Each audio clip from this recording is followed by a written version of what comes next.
It started on a rainy evening in the middle of a bustling city. I had been late for my train, frustrated with myself for forgetting my umbrella. When he appeared, he offered me a seat under the small awning of a coffee shop, his smile warm and disarming. His name was Aaron. At that moment, he was just a stranger with kind eyes and a calm presence. But something about him made me feel safe, seen even. We struck up a conversation, casual at first.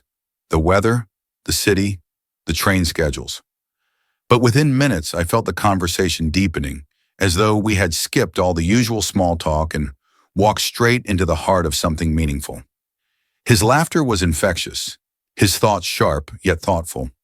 There was an ease to his words, and yet I could sense the weight of his experiences behind them. That first meeting turned into many more. Aaron and I couldn't stop running into each other, as though the universe itself was determined to bring us together. We started meeting intentionally, grabbing coffee or walking through the park, talking for hours about everything: his passion for community work, my dreams of becoming an artist, and how our worlds were so different yet intertwined in ways I never imagined. Aaron was everything my family wasn't. Where they valued appearances and lineage, he cherished authenticity and connection. Where they saw the world in black and white, he reveled in the gray areas, embracing the complexities of life. And perhaps most importantly, he listened, not just to my words, but to the unspoken fears I had buried deep within me. But I didn't realize the weight of what was growing between us until one evening, when he looked at me and said, "You know this won't be easy for you, right?" His voice was soft, his eyes searching mine for a truth I hadn't yet spoken aloud. Loving me comes with challenges, not because of us, but because of the world around us. I wanted to tell him he was wrong, that love could conquer anything, but in my heart I knew he was right. I had grown up in a family that wore its privilege like armor, where even the idea of dating outside our social circle was scandalous. I could already hear my mother's disapproving tone, my father's cutting remarks, and the whispers of extended family members who would make our love their next dinner table gossip. Yet as I looked at Aaron, I knew one thing for certain: I couldn't walk away from him. Whatever battles lay ahead, whatever sacrifices had to be made, he was worth it. And so, without fully understanding the storm we were about to step into, I made my choice. I chose him. I thought I was ready for the fallout, but nothing could have prepared me for how quickly my world would unravel. The first time I brought up Aaron's name at home, it was over dinner. My mother was discussing an upcoming charity gala, and I casually mentioned that I'd been seeing someone new. Her eyes lit up, eager for details, but the moment I said, "His name is Aaron," and followed it with, "He's incredible," I could feel the air shift. My father, always calm and composed, put down his fork and asked, "What does he do?"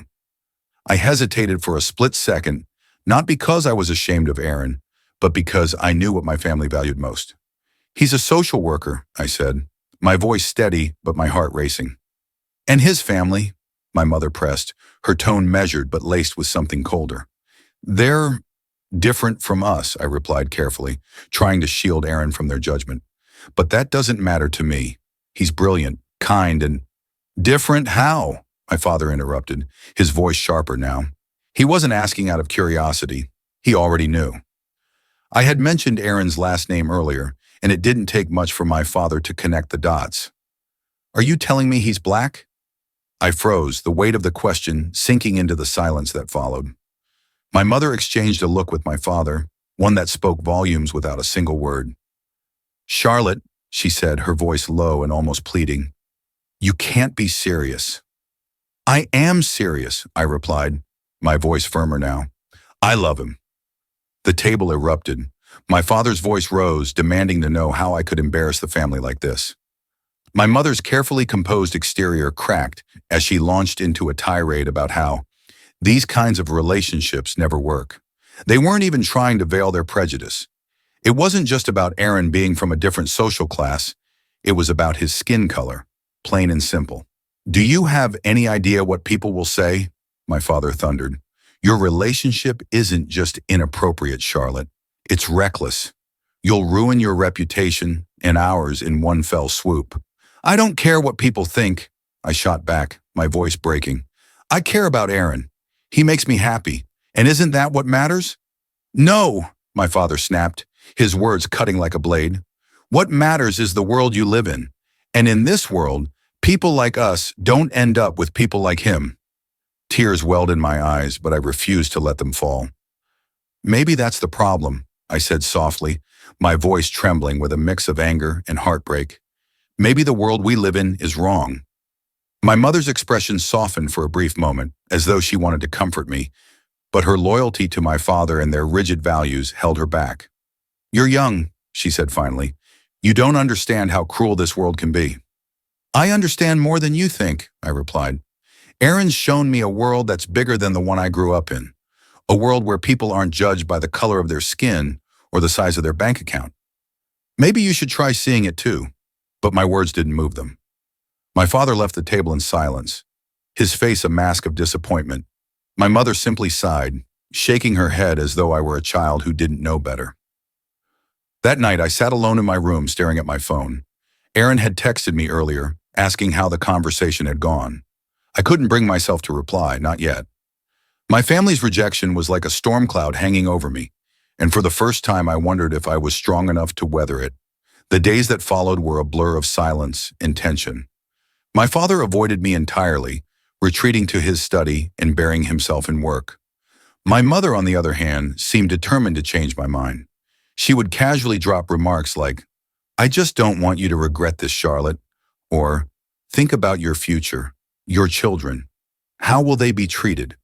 Her words were veiled as concern, but I knew what they really meant. To her, Aaron wasn't just different, he was unacceptable. I couldn't bear the suffocating atmosphere at home, so I found refuge in Aaron's arms. When I finally told him what had happened, his expression was a mix of hurt and resignation. He wasn't surprised. "I've seen this before," he said quietly, his fingers tracing circles on my hand. "People like your parents, they're set in their ways. They see the world through a lens that doesn't include people like me." "It's not fair," I whispered, my voice breaking. "They don't even know you. If they did, they'd see how incredible you are." He smiled faintly, but there was a sadness in his eyes. "The world isn't fair, Charlotte, but I need to know if you're ready for what comes next. This isn't going to be easy, for either of us." "I don't care," I said firmly. "I love you. That's all that matters." But as the weeks went on, the weight of our love began to press down on us. It wasn't just my parents' disapproval, it was the world around us. The stares we got when we walked down the street hand in hand, the whispered comments at restaurants, the subtle but unmistakable hostility from strangers who saw our love as a provocation. One evening, as we sat on a park bench watching the sunset, Aaron turned to me with a look I hadn't seen before. "Charlotte," he said hesitantly, "I've been thinking, maybe we should take a step back." My heart sank. "What are you saying?" "I don't want to be the reason your family falls apart," he said, his voice heavy with guilt. "I see how much this is hurting you. Maybe it would be easier if we—" "No!" I cut him off, my voice trembling. "Don't you dare say it would be easier if we weren't together. I don't care how hard this gets. I'm not letting you go." He looked at me, his eyes filled with a mix of love and uncertainty. "Are you sure? Because if we keep going down this road, things are only going to get harder, for both of us." "I've never been more sure of anything in my life," I said, taking his hand in mine. "We'll get through this. Together." But even as I said the words, a small voice in the back of my mind whispered that Aaron was right. Love might be enough for us, but the world we lived in was relentless. It didn't care about our happiness or our dreams. It cared about keeping people like us apart. The turning point came a week later. My father called me into his study, his expression grim. "Charlotte," he said, his tone cold and authoritative, "I've been patient. But enough is enough. You will end this relationship." "No," I replied, standing my ground. "I won't." His jaw tightened, and for a moment I saw a flicker of something almost like sadness in his eyes. "If you continue down this path, you're on your own. You'll lose everything. Your inheritance, your place in this family, your future." The threat hung in the air like a dagger, sharp and unavoidable. I felt my chest tighten, but I refused to let him see me break. If that's what it takes to be with Aaron, then so be it. My father's expression hardened. "You're making a mistake, Charlotte, and one day you'll realize it." I left his study with tears streaming down my face, but my resolve unshaken. That night I packed a bag and left the only home I had ever known. I didn't tell Aaron what I had done until I showed up at his doorstep, my eyes red and swollen from crying. "I chose you," I said simply, my voice trembling. "I chose us." Aaron pulled me into his arms, holding me tightly as though he could shield me from the storm we were about to face. "You didn't have to do this," he murmured, his voice thick with emotion. "Yes, I did," I replied, "because love isn't about convenience. It's about sacrifice, and you're worth every bit of it." Life outside the safety of my family's wealth was raw and unrelenting. Aaron and I moved into a modest apartment in a diverse part of the city, far from the gated communities I had grown up in. For the first time, I was working to support myself, taking on freelance jobs and part-time gigs to make ends meet. It was humbling, exhausting, and in a strange way, liberating. Aaron, ever the optimist, was my anchor through it all. He made our tiny apartment feel like a home, filling it with laughter, music, and hope. But even he couldn't shield me from the harsh reality of what we were up against. The whispers and stares followed us wherever we went, a constant reminder that our love was seen as an affront to the unspoken rules of society. Sometimes it was subtle, a cashier who refused to meet Aaron's eyes, a neighbor who never returned our greetings. Other times it was overt. Once a man shouted at us from across the street, calling me a traitor and Aaron something far worse. But the hardest moments came from within. I missed my family, even as I resented them for turning their backs on me. My father hadn't spoken to me since the night I left, and my mother's attempts to reach out were always laced with guilt and manipulation. "Your father isn't well," she said during one call. "He's heartbroken over what you've done." "I didn't do anything wrong," I replied, my voice trembling. "I fell in love." "And look what it's cost you," she shot back, her words like poison.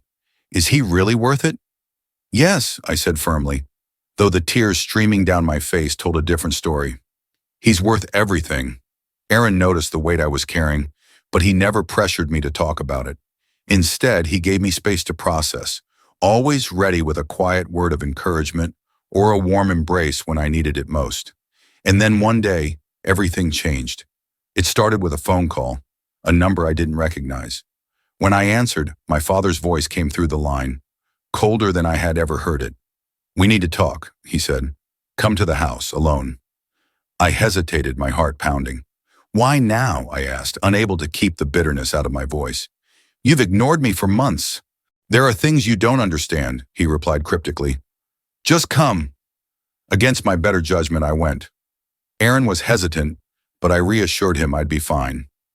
"It's just a conversation," I said, though I wasn't entirely convinced myself. When I arrived, the house felt different, darker, quieter, as though it had been drained of life. My father was waiting in his study, his face pale and drawn. For a moment, I thought he might apologize, that he might finally see the love Aaron and I shared for what it was. Real, unshakable, and worthy of respect. But instead, he handed me a stack of papers. "This is what you're choosing to walk away from," he said, his voice heavy with accusation. "The estate, the businesses, everything we built. If you stay with him, it all goes to your brother." I stared at the papers, the weight of my family's legacy pressing down on me like a mountain. My father's eyes searched mine, looking for any sign of hesitation, any crack in my resolve. But I refused to give him the satisfaction. "None of this matters to me," I said finally, pushing the papers back across the desk. "If your love is conditional on me giving up Aaron, then I don't want it." For the first time, my father looked at me not with anger, but with something that almost resembled fear. "You're throwing your life away," he said, his voice barely above a whisper. "No," I replied, standing tall. "I'm finally living it." When I returned home that evening, Aaron was waiting for me, worry etched across his face. I told him everything, and as I spoke, a sense of clarity washed over me. My father's attempts to control me no longer held power. For the first time, I felt free. We built a life together, Aaron and I, one filled with love, laughter, and a community that embraced us for who we were.